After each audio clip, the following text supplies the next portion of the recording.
What is up, boxing besties? Welcome back to Xicana Boxing on YouTube. And if this is your first time, hi. My name is Lily. I am an independent boxing journalist who sometimes, hard emphasis on that sometimes, gets on here and yaps about whatever's going on in the boxing world, but mostly brings you exclusive interviews, content just behind the scenes.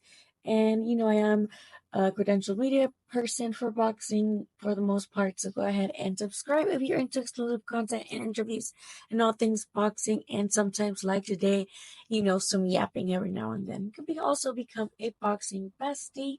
Yes. But today I decided to come here and yap because I didn't write my newsletter like I do usually every week. You should subscribe to it, ChicanaBoxing.com. It's a badass weekly newspaper, e-magazine type thing that, I know I post it everywhere and I post a link every week to it. But, I like, just like I get thousands of views in it, I want thousands of email subscribers. It would just make me feel good. But, whatever, tune into it. But because I didn't have one this week, I'm just going to go and talk about it because, yes, it's Jake Paul and Chavez Jr., but boxing, it's a little circus, and I am a little clown.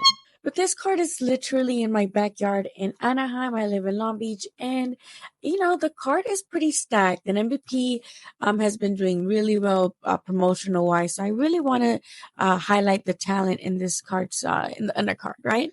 But starting in the one of the prelims, I believe Joel Iriarte is going to be on it. Joel Iriarte is one of those guys that'll be causing some buzz because he is from Bakersfield, if I'm not mistaken, but he has been making a lot of noise in the welterweight division, prospects within the Golden Boy stable because they put him in the cards. I think I seen him in the Cepeda card. I seen him in a Ortiz Boacha card. I believe in this kid. He gets the knockouts early. And they've been improving. I noticed the opposition with this upcoming opponent because he's a guy that has never been stopped. And, I believe he has, his opponent has 2 losses and 11 wins. But he's never been stopped. So I think, this guy, even though he's been knocking everybody out, to knock out somebody who's never been stopped, even if it is, another prospect, that a lot of people are also not familiar with, it still counts as as getting a better opponent. Another guy that got recently, announced on this card is Scrappy Ramirez, and I kind of expected this because Scrappy and Zurdo are very close, right? I can tell they're in the same stable or something related. Besides both of them, obviously being with Golden Boy, Scrappy, I remember, had a loss, like a controversial, not controversial, but it was like a competitive loss in his record, and I know he had a victory to bounce back, and now he's in another fight. He's usually very one of those small guys who really get busy in there and throw a lot of punches. So he's obviously a really good guy to also put in these events where people want to see, want to be entertained and want a lot of action. So Scrappy's one of those guys that win or lose, he's going to give you one of those fights. We also have Noami Valle, and Noemi's actually Yocasta Valle's younger sister. And I met them at Wildcard when I used to go and check out Yocasta Valle's training camp when she was training with Sinisa for the fight with Sinisa. And, she's a really pretty, beautiful girl that you wouldn't even think fights, but she fights. She would train alongside her sister back then when her sister was training alongside Coach Gloria, right? So Coach Gloria also trained Noemi for a bit, and now she's also within the same stable of Panda, right? Panda's training Camarón Cepeda, he's training Yocasta, and now Noemi as well. So I really want to, I know she has one of those, like the WBC, they always love making belts. They already made like some sort of belt that she won, I believe, in her last fight. And that's just fabricated WBC stuff. But she's a very dedicated girl, and she can definitely punch. So I do want to check her out, and I do invite you guys to check her out, especially because she's a girl, and we need more diversity in the cards. I don't care about the hate. I don't care about the hate comments. But again, moving on to the main card, because again, I'm just going off the top of my head here. Raul Curiel, who I interviewed at RGBA, and told me that this is going to be for the WBA welterweight eliminator, right, against this guy from Uruguay, I believe that he's fighting. Yes, Victor Rodriguez. Yeah, and he has the same record as Curiel in the way that they're both undefeated and have one draw. And, it's just Curiel has more knockouts, which honestly is insignificant with the type of opposition that both these guys have been taking. Curiel, if you guys remember, a long time Golden Boy guy. He's in his last fight he fought Alex de Rocha, and that went to a draw, even though a lot of people, obviously including himself, saw himself winning that fight. And I do have an interview with him, so check that out in preparation for this fight. But that is again for the basically for the eliminator to go for the belt that Boots left behind at 147. And like I mentioned, I've been knowing Raul since literally I think he started with Manny Robles, and then he went to Freddie Roach, and then recently transitioned with Robert Garcia, and that's why I saw him there when I went to interview all the guys at RGBA. I remember that he had recently made the move to Robert Garcia, and this is going to be his first fight under the Robert Garcia camp. And I really like always sitting down with Big G whenever I'm going to Robert's gym. And from what I saw, Big G was very motivational to Uriel. He told him something like, y te estás viendo mejor, siempre te miras, te miras que tus ajustes están mejorando. So you can tell that Big G does sit down and he like really checks these guys out. And just a lot of positive feedback, both from in both ways, right? Both Robert and the camp saying that they see a lot of potential in Raul Curiel in the title contention level, and with Raul Curiel saying that he has a lot of chemistry already with Robert and loves the sparring that he gets there as well. Now, I know another one that's in this card is Floyd Scoffield, and I already, wasn't super, familiar with Schofield other than, yeah, he was another one of, the Golden Boy prospects. But, at this weight class, there's so many, right? Lightweight. There's so many. So I was just like, yeah, Floyd Schofield's been looking good, but nothing, again, amongst all the guys, it was nothing really that was like, wow, this guy is amazing. Especially in the last fight when, I believe he got dropped, right, in one of the fights. And of course, he came back and, it only shows grit. And I don't really care about guys getting knocked down. That's actually good para que se te quite el miedo de una vez. But honestly, seeing how he acted with the Shakur Stevenson fight and the whole thing with his dad, and to me, I don't like trying to take all the drama aspect of things, but that whole thing was really off. How he was like, "Oh, I'm sick now," and they try to poison my kid, and then they try to say that Shakur Stevenson tried to like steal his passports, and I honestly don't even know what else. I don't even remember what else that guy was saying, but it was really odd. Like so odd that they had to turn off the comments for a bit. And you goofed when you turn off the social media comments because you can't handle people telling you that you goofed and that you're wrong. So, they're stood behind the very, religious, God's gonna bless us regardless, and God knows the plan, and you guys don't have to know because God knows, right? And it's like, okay, well, cool. But now he's facing Tevin Farmer. And Tevin Farmer is one of those guys that honestly was super underrated to me. I would have still liked to see the Tank fight. I know like a lot of people are like, oh, who did he beat? But honestly, given Tank's opposition, Tevin Farmer was right there too. Like that was a more honestly like a credible opponent too, who's a former champ, right? And I think Tevin Farmer deserves way more credit for the type of fighter that he is as well. And even though all of that, he's a tricky fighter because obviously they put him with Cepeda and he gave Cepeda 2 fights, right, to prepare him for his next fight, which will be the fight against Shakur, which we're hoping to cover in New York. Yeah, like he's just hasn't really made much noise. Tevin Farmer's kind of been in and out of the sport because of the lack of opportunities, I believe, and he did recently in his last fight, I believe, say that he does have Tourette's syndrome or something related. And to me, it's like someone who has a disability, because it is a disability, right? And still get in there and freaking bang. Like, I don't know. I feel like this is where you don't play boxing because I don't know. There should be like I know the commission exists, but like, I don't know. Fighting with disabilities in general was crazy, but doing it as a sport and as a career, just shout out to Tevin Farmer. And honestly, I think that's why in my heart, I usually don't root for fighters, right? Like I just want a good fight.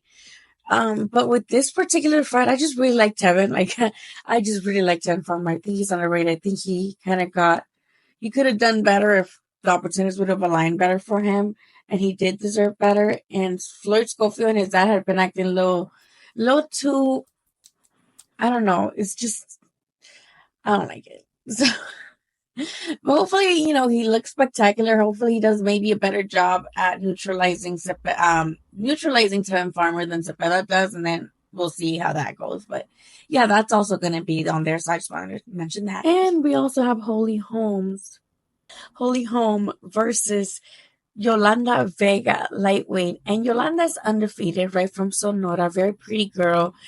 And Holy Home is making, the return to boxing after I don't know how long. And good for you, girl, because on MMA, everybody knows who she is because she kicked Ronda Rousey's ass, and I will always love her for that, regardless of whatever else she does in her life. Like, whatever, maybe she does some other problematic stuff within her circle, but I will always love her, and I think the community as a whole will always remember her and be grateful to her for just shutting Ronda Rousey the fuck up, honestly. But yeah, now she's over here teaming up with Jake Paul. And I do like this because, yes, Jake Paul has his own, valid criticisms that he deserves in the boxing circle, but he is bringing women along. And even if it's, someone that you could say, oh, well, she's older and she's already tried the UFC or the boxing before, it doesn't matter. Like the fact that he's platforming these girls who are like, you know what? I want to come back. If freaking Mike Tyson and all of the other older guys can come back, so can the girlies. And I'm just really excited for diversity, even in the hate comments, people that are gonna get mad about these words. I'm excited to see women's boxing in a card. I'm sorry, not sorry, And as for the main event, Jake Paul versus Chavez Jr., the narrative I keep seeing here, not the narrative, right? Because the narrative is that the narrative they want here is that, Jake Paul's actually going to beat a boxer, right? A former champ, someone who's the son of a legend, who, yes, he has his own faults. The casuals don't know all of the lore from Chavez Jr., right? Like, they don't know all the lore from Chavez Jr. And, maybe in Mexico where they had like that very public reality show, maybe there. But it's just one of those things that I'm just like, that's the narrative. They want Jake Paul to basically be like, see, I can't beat a boxer, a former champ, someone who literally grew up his whole life with boxing blood, royalty blood in him, but also just getting his dad to literally have people try to beat him up so that he will learn how to fight. So that's the narrative. But also the people who are, who want to give Chavez any grace, they say something like, oh, it depends what Chavez Jr. shows up. If the Chavez Jr. trains, and yeah, when was that? When was the last time that happened? 2012? Like, I don't remember, because even for like the Jacobs fight, which was like maybe the last time he had a chance at like coming back in any way that would be significant or getting any sort of traction, even in the gatekeeper role, we all saw what happened with that. So I really don't. I just think this fight is what it is. It's another one of Jake Paul's little circus that tries to bring in more eyes to the sport in the undercard. And even though at first everybody in boxing, especially, the boxing purists and the old boxing heads were so reluctant to adapt and just so quickly to be like, no, like this is a circus. This is boxing now. Look at Canelo versus Crawford and what those press conference had been looking like with Max Kellerman, who was like, one of those HBO most respected guys in ESPN. And I'm not saying he's any less respected, but in these press conferences, he's very much acting more like the guys on Triller. What was that app? Where it'd be Snoop Dogg and, getting high, and Oscar De La Hoya just drunk as heck in commentary. Like, that's what he feels more animated in a way that's like, oh, look, guys, look at this. Thank you, Turkey El Sheik, for all this. We're so lucky that you're a boxing fan because, oh my God, like fangirling, when before he would only do that for Andre Ward. Like the only time that we ever saw Max Kellerman this animated was when he was talking about Andre Ward. Now it's like he's in the turkey bandwagon, right? So like boxing it's always been entertainment. It's always been that line between entertainment and a sport because of the nature of it being just fighting. It's like a freak show, right? You want to see two guys just beat each other the fuck up, literally. So with this, it's like, yes, there's going to be that sport aspect, but it's entertainment. And now with the digital era and the mimification of things, this is where we're at. And I guess with everything going on in boxing, like the judging and everything that's crazy, we just kind of were like, oh, this, at least we're getting some good cards, and at least we're getting some good developmental cards, and we're getting some eyes on the sport from maybe, other other people who are going to like the sweet science, right? Maybe it won't, maybe they will, but they care about that. And I just want to see boxing, and as it transforms, we transform with it, right? So I decided to put my little clown nose on and we go to the circus. And this Saturday is going to be one of them, but just the main event. I really, in some serious sense, I just wish Chavez Jr. would stop fighting. Again, he's in and out of rehab. Um, there was that whole incident when he got robbed, that money with Canelo, right? Was it? Who did he fight, right? That he got robbed, and it's just like he's just not in the right state. And yeah, Jake Paul's gonna take advantage of these things. He fought an 80-year-old guy, right? But again, this is, I don't blame him. I don't expect Jake Paul to be the most ethical fighter because he wasn't even a fighter. Right? I don't even know how this is, I mean, even commissioned when it comes to VADA and any sort of anti-doping. I don't even know what's going on with Jake Paul, right? Like, but what I will say is that he does train, that he, even when he was back training against what the Anderson give, the freaking video has 1 million views. My only video here that has 1 million views is that Jake Paul stuff. But that guy, right? When he was fighting that guy, he teamed up with Sugar Shane Mosley, right? And so Jake Paul, even if he is juicing like half of everybody else in boxing, he is doing the training and he is, developing some stuff. He's not as stiff anymore. He moves a little bit more. He throws a little bit more combinations. He doesn't gas out as fast, even though he kind of was gassing out, even against Mike Tyson, who's like 80 million years old, which is kind of embarrassing. But regardless, he's a big guy, he's a big guy. So I don't think that Chavez Jr. knocks him out because, again, he's a big guy. Maybe he's able to absorb more punishment. And maybe Jake Paul's able to knock out Chavez Jr. if he tires him out and gets him in the later rounds with one of those rights that he throws, right? But honestly, I don't know because Chavez